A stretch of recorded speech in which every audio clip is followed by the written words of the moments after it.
Hello friends, मित्रांनो, आज मी तुम्हाला अतिशय इम्पॉर्टंट आणखी एक थेरम पुढचा इंटरनल डिव्हिजन आणि त्याच्यानंतर आहे एक्सटर्नल डिव्हिजन.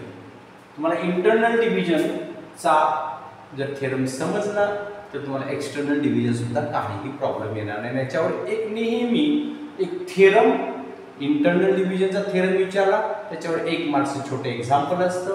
एक्सटर्नल डिव्हिजन विचारला तर 1 मार्क्सचं एक एक्झाम्पल असतं. नेहमी एक्झाम्पल आणि थेरमच असतो, लक्षात ठेवायचं. आणि त्यामुळं हा थेरम अतिशय महत्त्वाचा आहे. त्याचं स्टेटमेंट आहे, थेरमचं नाव आहे इंटरनल डिव्हिजन. आता तिथं नाव देत नाही, इथे इंटरनली असं म्हणतात त्यामुळे आपल्याला समजतं, आणि इथं प्लस असतो ते समजतं आपल्याला किंवा ते इंटरनल डिव्हिजन आहे. स्टेटमेंट दिले बघा, A bar B bar are the position vectors of the segment AB and R bar divides segment AB internally in the ratio m as to n such that R bar equal to MB bar plus NA bar divided by M plus N. Figure draw करायची आपली. आपण जे बघा AB असा एक segment draw करायचा. A ला A चा पोझिशन वेक्टर A, कारण O पासून ओरिजिन पासून पोझिशन वेक्टर, ओरिजिन पासून पोझिशन वेक्टर, ओरिजिन पासून पोझिशन वेक्टर. ओरिजिन पासून किती कोणत्या डायरेक्शननी तो पोझिशनला आहे हे याला पोझिशन वेक्टर म्हणतो. आणि हा ए बी जो काय तुमचा वेक्टर आहे त्याला आर हा m as to n मध्ये डिव्हाइड करतोय हे आपल्याला त्यांनी दिलेलं आहे. अतिशय सोपा थेरम समजून घ्या आणि पुन्हा एक दोनदा जरी सोडवला तर जीवनभर तुमच्याकडून विसरणार नाहीये. बघा मी कसं म्हणते, इथं फिगरकडे बघून मी काय लिहिते बघा. लेट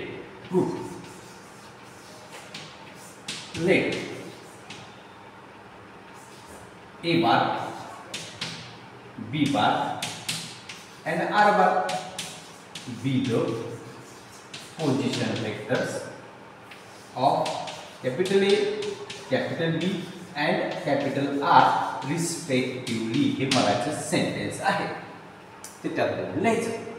आणि काय दिसतंय, that R divide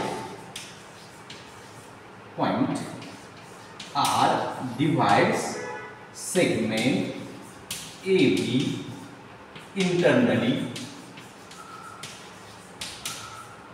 in the ratio m as to n. हे पाठ करायचं आहे का? अजिबात नाही. इथं दिसतेच, नसेल तर इथं दिसते.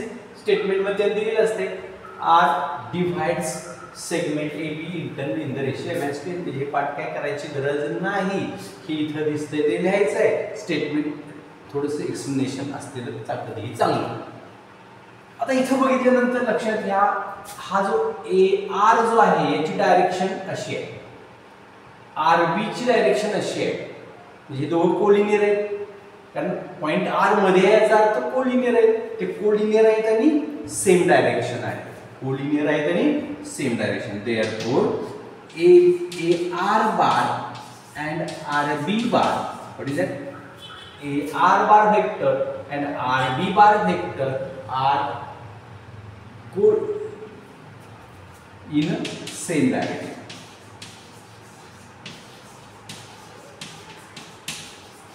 का A dash R dash B collinear आहे. A dash R dash B त्याला म्हणतात बिटवीननेस. त्याला कोलिनियरची दाखवण्याची पद्धत आहे.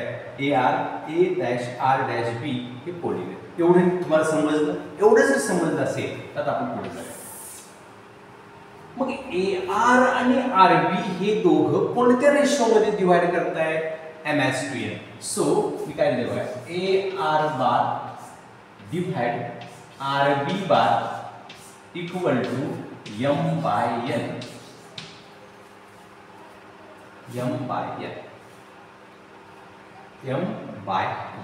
लक्षात आलं का? AR bar divided by RB bar equal to m by n. समजलं? मग m by n केल्यानंतर का, हे बघा रेशो ह्याचा रेशो जो 2 डॉट असतात ना त्याचा मीनिंग असतो डिवाइड. त्याचा another meaning divide. Ratio means another meaning divide. So AR bar divided by RB bar equal to M by N इथं म्हणलं. आता मी काय करतो बघा, मग अशी मी तुम्हाला पहिल्याच व्हिडिओमध्ये दुसऱ्या व्हिडिओमध्ये AR बार कसा फाइंड करायचं सांगितलंय. AB bar B bar minus A bar CD bar D bar minus C bar. तसं हे बघा मी कसं म्हणतो, त्याचा position vector R bar minus याचा position vector A bar divided by याचा पोझिशन वेक्टर B बार याचा position vector R bar equal to M बाय M. बघा ही स्टेप हे काय लिखाण आपण त्याच्यात बघून घेणार आहे, काय विशेष असं नाही आहे. हे महत्वाचं आहे, म्हणजे आहे महत्वाचं, पण ते पाठ करायची गरज नाही. फिगर बघितली की ते लिखाण करता येईल. आता इथे मी काय म्हणते बघा, AR bar divide RB bar equal to M by N. हे समजली स्टेप तुम्हाला. हे जर समजले असेल त्याचं पोझिशन वेक्टर कसे मांडायचे, R bar minus A bar B bar minus R bar M by N आणि क्रॉस मल्टिप्लिकेशन करायचे. अशी cross multiplication N into bracket R bar minus A bar equal to M into bracket B bar minus R bar N into bracket R bar minus A bar equal to M into bracket B bar minus R bar. आणि मग R ने multiply करूया. हे बघा N ने multiply करूया, M ने multiply केलं समजा, याने इकडे मल्टिप्लाय याने इकडे NR bar minus NA bar equal to MB bar minus MR bar, NR bar minus NA bar, MB bar minus MR bar. समजलं तुम्हाला. आणि मग इथं लक्षात ठेवा बघानो, तर इथं लक्षात ठेवा इकडचं मायनस इकडे ट्रान्सफर करायचं, इकडचा मायनस तिकडे ट्रान्सफर करायचं. Simple idea. हा जो आहे तो इकडे ट्रान्सफर करतो, हा जो आहे तर त्याच्या ठिकाणी येतो. मग हा जो MR बार इकडे आला म्हणजे NR बार मायनसचा इकडे झाला plus MR bar equal to हा MB बार आहे, हा तिकडे ट्रान्सफर झाला NA बार झाला. अगदी सिंपल. मायनसचा प्लस होणार, मायनसचा प्लस होणार, साईड चेंज झालेली आहे हे लक्षात घ्या. आणि मग तुमच्या लक्षात आलं असेल की याच्यातून R कॉमन निघतंय, म्हणजे R कॉमन जर निघाला तो M प्लस N किंवा N plus N, M plus N और M plus N plus equal to MB bar plus NA bar. आणि लास्ट स्टेप हा इकडे डिवाइड घ्यायचा म्हणजे R bar equal to MB bar plus NA bar divided by M plus N is true. बघा तुमचा अगदी same तुम्हाला external division इथं समजून सांगणार आहे, याच व्हिडिओमध्ये सांगणार आहे.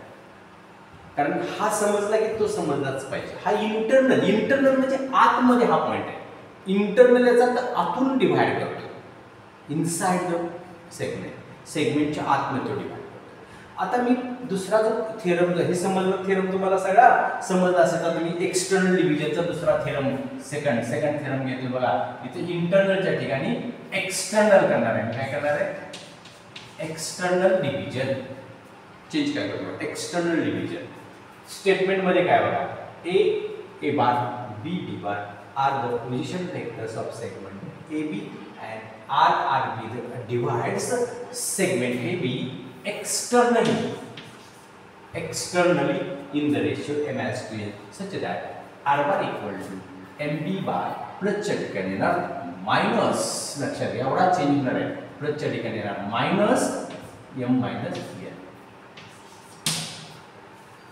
MB bar minus NA bar divided by M minus N. त्यामुळे थोडासा चेंज आहे, त्यामुळे ह्या दिवसात थोडासा चेंज येणार आहे. कसा येतोय बघा. आता हा जर पहिला जर थेरम त्या लक्षात आला असेल तर मी दुसरा थेरम तुम्हाला समजून सांगतो.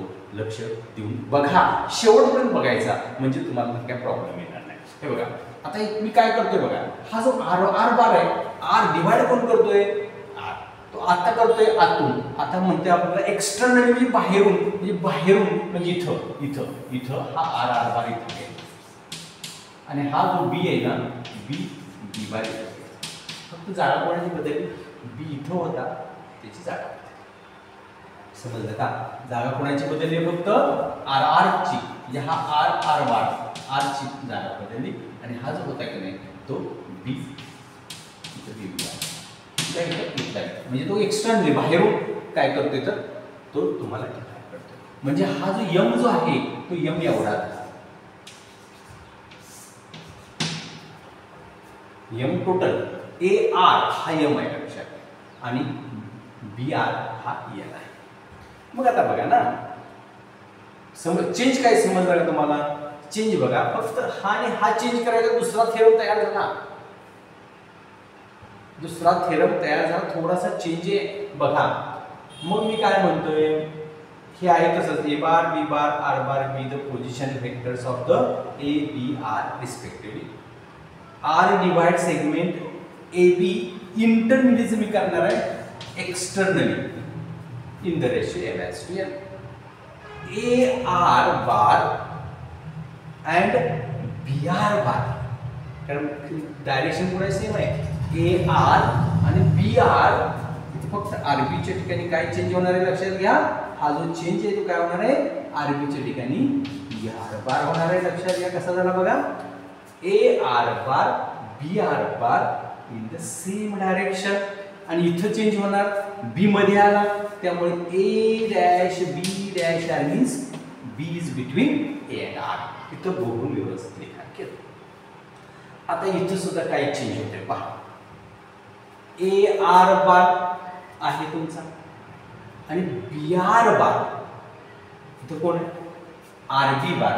आर बी बारचं मी काय करणार, बी आर बार एवढाच चेंज करतोय. बी आर बार एवढाच चेंज, आर बी बारचा बी आर बार बाकी सेम. इथं आर बार मायनस ए बार, इथं R bar minus B bar. इथं चेंज होणार, उलटा होणार. काय होणार, R bar minus B bar. हे आहे कसं आहे क्रॉस मल्टिप्लिकेशन. एन नी इकडे मल्टिप्लाय करायचंय, एम नी इकडे मल्टिप्लाय करायचंय. ते काय होणार बघा मग, R bar minus B bar. याने इकडे मल्टिप्लाय, याने इकडे मल्टिप्लाय. आता हे खालचे स्टेप तुम्हाला गोंधळ होऊ नये म्हणून मी काढून टाकतो आणि ते आत मल्टिप्लाय करतो बघा. कसं, N R bar N A bar M R bar minus M B bar. हा जो एम बी बार आहे त्याला इकडे आणतो. हा जो एन आर बार आहे त्याला त्याच्या ठिकाणी ठेवतो. एम बी बार इथे बघायचं आपल्याला, एम बी बार पहिला पाहिजे ना म्हणून एम बी बार पाहिजे. एम बी बार एम बी बार हा पहिला आहे तसाच N A bar. M R bar minus हा प्लस एन आर बारचा minus N R bar. So M B bar minus N A bar equal to M minus N अरे R bar. आणि मग हे डिवाइड करायचं, M B bar minus N A bar divided by M minus N equal to R bar. बघा बरं तुमचं ते proof आलं का, R bar equal to is a proof किंवा आर बार इकडे येऊन इथे चालतं. M B bar minus N A bar divided by M bar minus N bar हे तुमचा एक्सटर्नल डिव्हिजनचा फॉर्म्युला. समज हे जर समजलं असेल तर ह्या व्हिडिओला लाईक करा, चॅनलला सबस्क्राईब करा, मित्रांमध्ये शेअर करा आणि व्हिडिओ शेवटपर्यंत पहा. थँक्यू.